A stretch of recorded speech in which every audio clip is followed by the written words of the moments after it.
Sir जानना चाहेंगे, जिस तरीके से आप बहुत तेज़ी से कहने जा रहे हैं कि 2022 में हमारी सरकार बनेगी, किस तरीके से बनेगी? देखिए 2022 में हमारी सरकार इसलिए बनेगी जी कि जो समाजवादी पार्टी के राष्ट्रीय अध्यक्ष माननीय अखिलेश यादव जी जब 12 से लेकर 17 तक मुख्यमंत्री रहे, जो उन्होंने कार्य किए जनता के लिए, आम आदमी के लिए, पब्लिक के लिए, गरीबों के लिए, नौजवानों के लिए, व्यापारी वर्ग के लिए, छात्रों के लिए, महिलाओं के लिए, उन कामों के आधार पर आज की जो वर्तमान सरकार है कोई काम नहीं कर रही। विकास का कहीं नाम नहीं है, छात्रों के लिए रोजगार नहीं है, किसान बहुत दिल्ली बॉर्डर पर पड़ा हुआ है। इन सारी चीज़ों को अगर आप तुलनात्मक चीज़ देखेंगे तो निश्चित रूप से जनता ये चाह रही है कि जो 2012 से लेकर 17 तक राष्ट्रीय अध्यक्ष माननीय अखिलेश यादव जी के मुख्यमंत्री काल में समाजवादी सरकार में जो कार्य हुए थे वो इससे ज़्यादा कई गुना बेहतर थे। उसी के आधार पर जनता चाह रही है कि समाजवादी पार्टी की सरकार 2022 में आए काम के आधार पर। सर दूसरी बात जानना चाहेंगे कि सरकार तो अखिलेश यादव जी की भी रही थी, लेकिन अलीगढ़ डिस्ट्रिक्ट में इतना बड़ा विकास नहीं हुआ, जबकि आज योगी जी की सरकार में जो आप देखने जा रहे हैं कि जवां पर बहुत ही बड़ी यूनिवर्सिटी राजा महेंद्र प्रताप सिंह यूनिवर्सिटी बनने जा रही है, इसके कोई मायने नहीं रहेंगे। देखिए अभी तक देखते रहिए कि ये कितना विकास करेंगे। हम जहाँ तक अपनी सरकार की बात करते हैं तो 660 मेगा यूनिट का कासिमपुर को किसने दिया? माननीय अखिलेश यादव जी ने उसको उद्घाटन किया था और उन्होंने आए थे।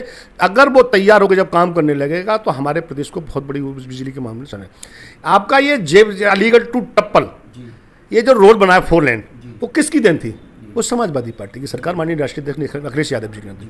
आपने देखा होगा अकराबाद से लेकर और बाया छर्रा होते हुए गंगीरी की तरफ हम जाते हैं तो 4 लेन जो रोड बना वो किसकी देन थी? आदरणीय राष्ट्रीय अध्यक्ष अखिलेश यादव जी की देन थी। यहाँ पर जो पुल बने थे वो किसकी देन थी? जिस पुल का उद्घाटन, सांकरा पुल का उद्घाटन समाजवादी पार्टी के नेतृत्व में हुआ था, वो आज तक पुलिस सरकार नहीं बनवा पाई है। वो किसकी देन थी? वो समाजवादी पार्टी की सरकार ने।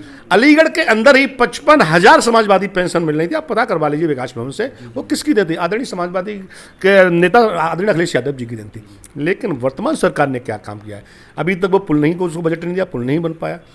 यूनिवर्सिटी के नाम पर तो अभी इन्होंने कुछ जमीन टेक ओवर ही नहीं किया, नाम ही कागजों में चल रहा है कि यूनिवर्सिटी।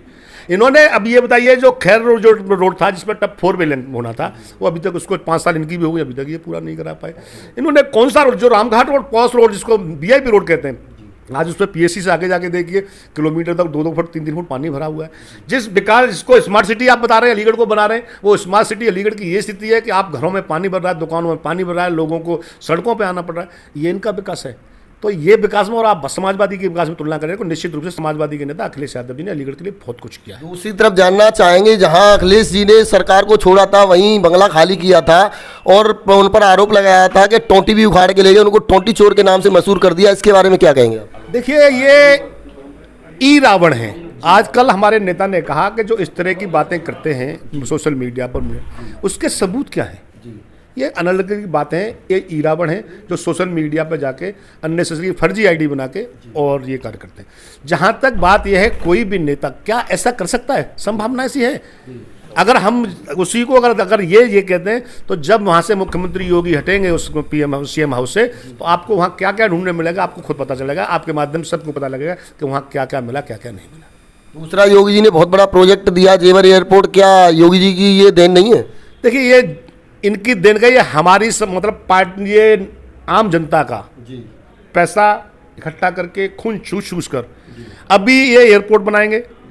हजारों करोड़ रुपए का एयरपोर्ट बनेगा और फिर कहाँ जाएगा? ये अडानी ग्रुप को, अंबानी ग्रुप को।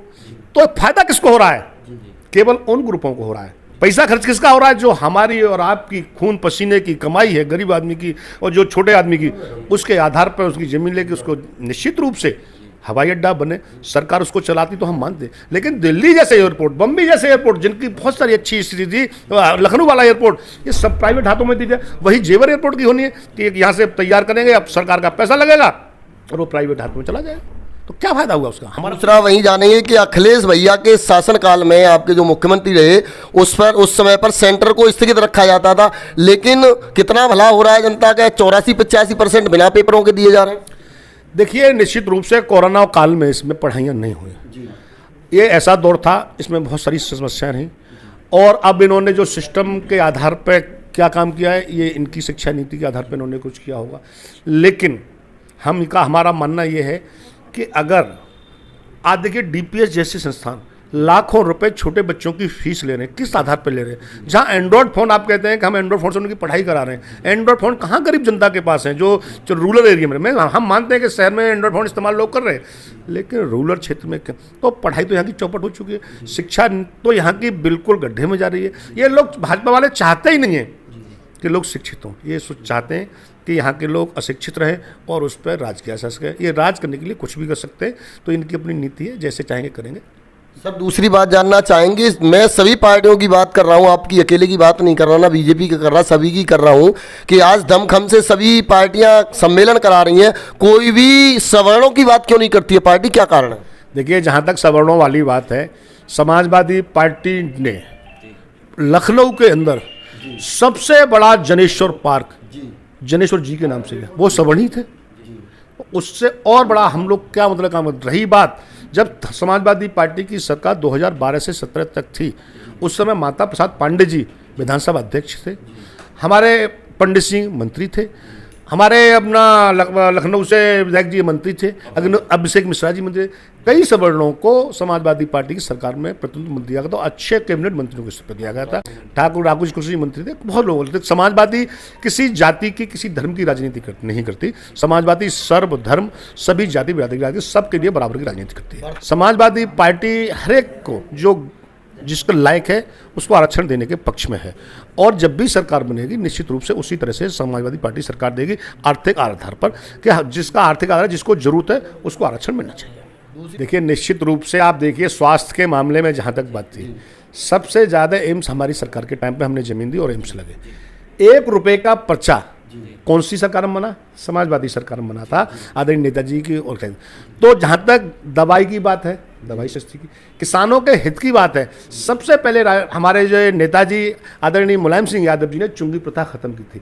समाजवादी पार्टी के नेता माननीय अखिलेश यादव जी ने 2012 में आके किसानों का 5 लाख रुपए का बीमा कराया था। ये किसानों के लिए ट्यूबवेल का, सरकारी ट्यूबवेल का और नहर का पानी मुफ्त दिया गया था, ये आदरणीय अखिलेश यादव जी की दिन थी। तो समाज जब किसान तैयार करेगा, जब उसको बिजली पानी सस्ता मिलेगा, तो उसकी निश्चित रूप से उनको स्वास्थ्य लाभ, उसके लिए अनाज भी सस्ता ही जाएगा। तो स्वास्थ्य के बारे में, शिक्षा के बारे में, दवा, पढ़ाई, सब कुछ सस्ता मिलेगा। ये संबंध हमारे नेताजी माननीय मुलायम सिंह यादव जी का ही नारा था, और समाजवादी इस पर पार्टी काम कर रही थी और करती रहेगी। सर ये भी जानना चाहेंगे, जैसे सवर्णों के बच्चे पढ़ते पढ़ते 23 साल, 24 साल, 25 साल उनकी उम्र हो जाती है और तैयारी के तो ऊपर चले जाते हैं, उसके बाद उनकी आरक्षण नहीं मिलता और वो उम्र से निकल जाते हैं, तो इनके लिए आखिर व्यवस्था क्या होनी चाहिए? सवर्णों का को न्याय कैसे मिलेगा? नहीं, देखिए, हर एक चीज़ की अपनी एज लिमिट है जी।